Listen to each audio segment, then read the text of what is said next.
Hey guys, Jay here and welcome to my Sakuracon 2022 convention review. Just like every year, I'm going to be reviewing the convention. I'm not going to be giving them a grade because I don't do that. I let you guys decide. So I just give you guys the information and then you decide whether you want to go or not. Also, just like every year, there'll be a video that'll pop up in the corner up here. That will be what I got autographed, as well as the things that I bought. So if you want to see that, you can go ahead and click that to get to the video, but might as well watch this one first. Both of these come out at the same time. So the first thing I'm going to do is show you the stuff we got from registration, because I do that sometimes, but this year it kind of sucks. We didn't really get much. Normally we would get like a bag that we put our stuff in, like the con booklet or the schedule or whatever, and it would be like a drawstring bag. It's been Crunchyroll for the last like few years or whatever that they had the convention, but this year they didn't give us that. But they also didn't give us schedules for some reason. I don't know what the point of that was. I think they had a big collaboration with Guidebook or something and they weren't allowed to put them in the booklets. I don't know, but they just weren't giving them out this year, which was really bad because yes, I think Guidebook does save to your phone, but you have to have service on your phone. So in the building, just because Wi-Fi is bad doesn't mean that your service is good. So people were telling me, oh, it's on your phone, it saved your phone. You could just go on there and look at it. It didn't load half the time because the building doesn't let you have phone service, let alone Wi-Fi service. So either way, it's just a horrible mess, and it took forever to figure out what was happening. And we would have to literally go outside, or like if we were in somewhere where we couldn't just easily get outside, like the dealer's hall in the very back, we couldn't get back outside in time to see if there was things happening or to see what was going on if we didn't get reception. So that pretty much was just horrible.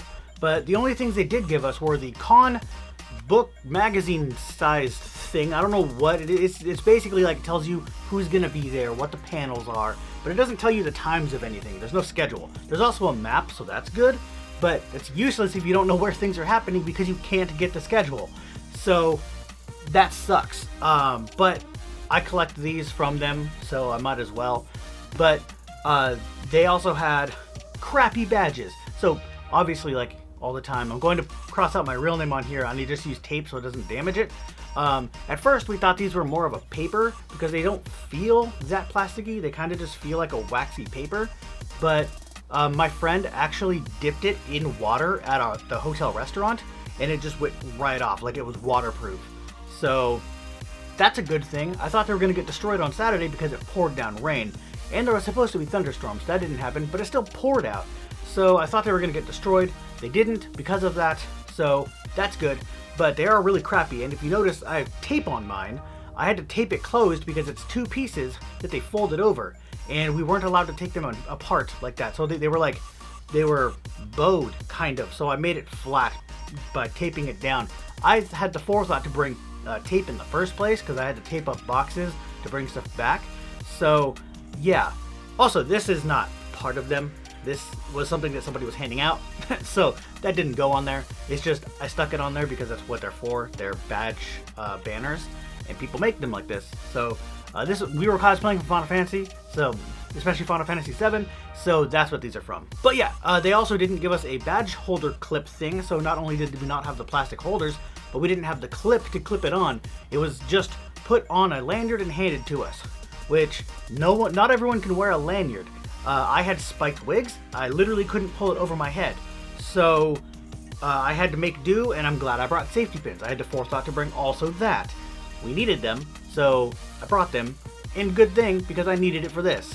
So from now on, every convention, just to be on the safe side, because I know this is a possibility now, I'm going to be bringing badge clips. I have multiple. I had like a bunch of them, so I'm going to be bringing these and probably badge holders just in case. Anyway, for the actual convention itself, there's a few cons and then some pros. I'm going to go over the cons first so we end on a good note.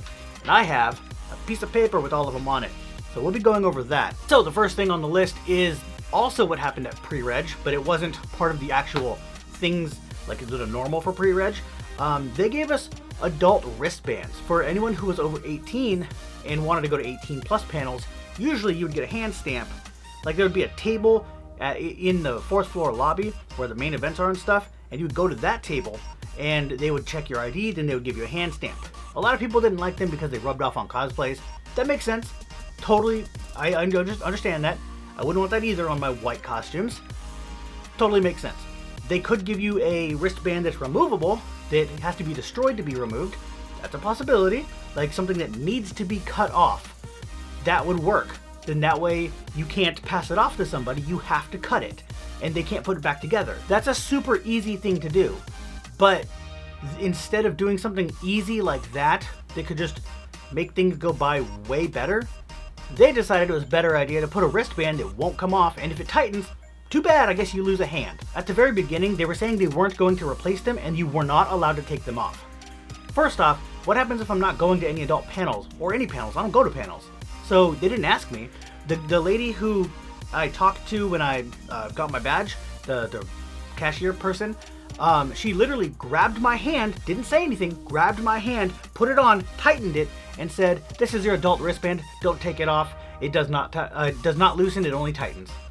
Didn't tell me what it was for, just that it was an adult wristband. The badges usually would say M for minor and C for child on the badge, like, so you can see this big, I don't know, I'll show you close up, but there's a big empty space. They always put it there. There's nothing for adults. I think they used to put A for adult or something before, but it's empty. There's nothing there. But I did see people who had kids who they had the C for child.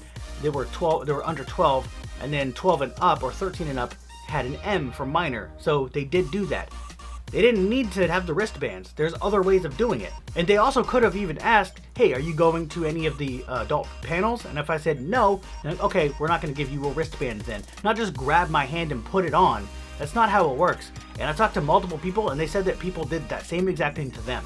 So it wasn't just me. It happened to a bunch of other people too, where nobody told them what they were for. And they were just forced onto them without any explanation. And then Atlas in the hotel snagged on something and it tightened, and he was losing feeling in his thumb. So there was nothing we could do. It was also after registration closed. It was like maybe 10 or 11, 10:30, 11 at night. So he couldn't just walk down to registration and have them change it and have them like cut it off for him and get a new one. He had to just make do and just hope he didn't lose his hand overnight because they weren't going to replace them. It took until like the middle of Saturday for them to finally say, "Okay, we'll replace them, but you have to come to us and we have to do it for you, or you have to remove it in front of us." And so he would have been screwed all night. And so our other roommate Sabrina just used a lockpick and broke it, basically. Made it so that the pegs on the inside, it was a sliding thing, like a drawstring, but where it didn't loosen, so it grabbed onto the fabric of the band, like it was a ribbon, and then the plastic grabbed onto it so it wouldn't loosen. So she broke it enough to where you could just loosen it yourself if you wanted to. That was the biggest controversy of the whole convention this year. So that's the worst thing that happened. The only other thing was on Saturday night, we were trying to go get food while we were at the convention because we were hungry. Many of the places have cheese and I'm lactose intolerant, so I can't have that. So there was little food stands that had things like just a plain salted pretzel, which I didn't get the cheese for, so that, you know, I don't have cheese. That's something that I can eat. So I was like, I'm just gonna get that and like a Coke or something. And so there's one on the 4th floor by main event, and we tried to go there, and they're like, no one's allowed in. We're taking everyone out. There was nothing happening. There was like one of the concerts going on or something. We're like, we just want food. Can we just go get food, please? It's right there. They're like, no, too bad. Go upstairs. You have to go find the other food thing. So we had to go find another food thing. It's like, well, it's not hard. Just let us get food. And plus, how are you gonna let nobody in when there's an event happening? If it was like a capped thing and like there's too many people in there, close the damn doors. Problem solved. So I don't know what the problem was, but it was just bad. But that's it for the problems that we had. Everything else was good. Honestly, all of the attendees but one was really good. Someone took a candid picture and was just kind of rude about it, but it was one thing. It happened in like 10 seconds or something, so that didn't really ruin my day. I was just like, whatever, go away. And other than that, everything was great. Everybody was nice. With how crowded it was actually really crowded this year because it sold out, because it was been going for 3 years or so. This is the 3rd year it would have been canceled if they canceled it, so it would have been bad. So they actually reached capacity, but it was actually really good. The artist alley was really packed, so we didn't go there except for once. and then that's it. That's all we did. We actually ended up buying stuff there, so we just got that out of the way and over with, and then left and never went back. Also, the staff was way better this year. Nobody yelled at us. Usually every year we have at least one staff member who doesn't know the rules and is just yelling at us because they just want to yell at us. So nobody did this year. Other than the one that I was talking about that wouldn't let people in, but I guess they technically had a reason. I just don't know if it was a good reason or not, but there was actually technically a reason for the concert or whatever it was. But no one like yelled at us or anything. Nobody cause one year we were told to leave a place that everyone normally sits at, and it's like, well, no one's in the way, and they were just, being jerks. Or I've been yelled at for stopping in the middle of a walkway to pick something up that I dropped and got yelled at because I was stopped. It's like, I'm picking something up, let me pick it up. I'm not just gonna let a battery, it was a camera battery, I'm not just gonna let a battery just go off on the floor and not pick it back up. What? But no one did anything like that this year, so that was good. And then one of the better things about this year was we actually got to do really good cosplay this year. So normally it's just like me and Atlas, but we only cosplay for like a couple of hours. Sakuracon, it took forever to get into our Inuyasha group, so we were only out for like 2 or 3 hours before the whole costume started coming apart, and just a whole bunch of stuff happened. So this year, this convention, we got a lot of time to actually do our costumes. So we were in a ReZero group where I was Reinhardt and Atlas was Subaru, but he did the Butler version. He was trying to surprise me, but there's a whole story for that you guys probably don't care about. And then our friend Sabrina was Felt, and it was in the yellow dress version from episodes 12 and 13, I believe. And we got to be in those almost all of Friday. It was a good 8 hours or so of us just in those costumes alone, maybe 6 to 8, somewhere around there. It was amazing. And then at night we went back out and we did Pokemon every night. Well, Friday and Saturday night, and then all of Sunday.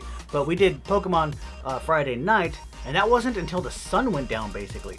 So that's how long we got to be in costume for. It was amazing. I haven't gotten to do that in quite a while. And then on Saturday we did Final Fantasy VII. It looked like we were the only Advent Children cosplayers. I didn't see a single other, no, I saw one other one on a different day. I think it was Sunday that I saw them. Or maybe later Saturday, I don't remember, but they weren't at the photo shoot, that's for sure. But that's the only other person that I saw in an Advent Children costume. I was Cloud, obviously. That's not that one, but I mean, obviously I cosplay Cloud. And Atlas was Reno, and he has a Reno from the remake, so he had all the pieces, he just needed to alter some stuff. And then Sabrina did Tifa, and she was going to be Yuffie, but it hasn't shown up yet still. We don't know why, but so she quickly made a Tifa in like a night and called it good. So that was really fun, and we got to be in those for until about 4 o'clock. So we were there from 11:30-ish, yeah, 11:30-ish to about 4 o'clock, 4:30, something like that. So we got to be in those for quite a while too. And then we changed into, well, Sabrina wanted to go to a panel, but we all changed into Kingdom Hearts and had fun in that too for a few hours, and then went back and changed into Pokemon so that we can do more filming. That's the only other bad thing, technically, I guess it would have happened, is I wasn't able to film nearly as much because I didn't realize how hard it was in my costumes, which I seem to do that every year. I knew Cloud was impossible because I have the big swords that are back there. It's not going to happen. But I thought Reinhardt would work until I put it on. With the sword, I would have to have somebody hold it, and the way it was on, it was just impossible to do that. Next time, I'll probably have Atlas bring my camera stuff around, and then put it in a different bag so he could put his stuff in there, because he had his own bag, so he couldn't carry mine. And Sabrina's felt dress was too big to carry in my bag to roll it behind her, because she would have to be like this to, yeah, that's not going to happen. So we didn't plan ahead for that because we didn't know it was going to happen. But even with all of that, we had a blast in costume. We had a 3-person group almost the entire weekend. We all did group stuff for a group of 3, which I've never got to do before. And that made the weekend for me. It was some other stuff did, but this made the weekend for me as far as cosplay. The other pros for this convention I will talk about in the other video because it has to do with the autographs. But it has to do with Cassandra, Kristen, and Brittany. I had to write it down because there was 3 of them and I wasn't going to remember that off the top of my head. All of them remember me from talking to me on Twitter, so that was pretty cool. And Cassandra Lee Morris, which I'll talk about in the other video, gave me a free print. So that's cool. I didn't ask her for it, but she gave it to me anyway. Yeah, so that was nice. Thank you, Cassandra. Hope you see this. I know you're on YouTube too. You just don't post very much, but I know you're on YouTube too. So I know you watch YouTube videos. So hopefully you see this. And if you do, thank you very much for the print. Very much appreciated. She's one of my favorite characters. It's Ritsu from K-On!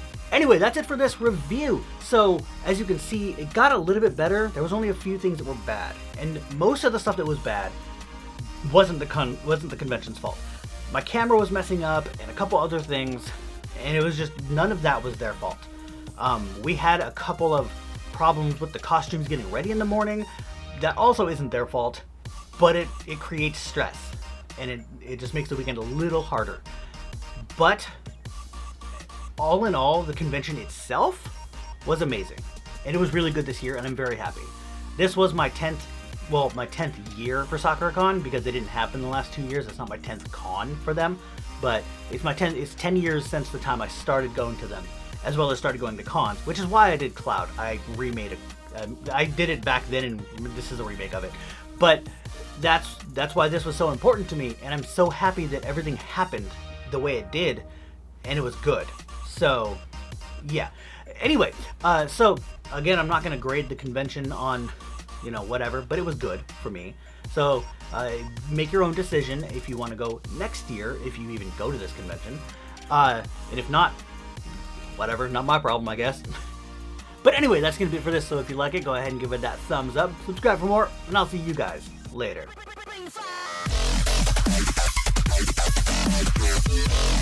Bye.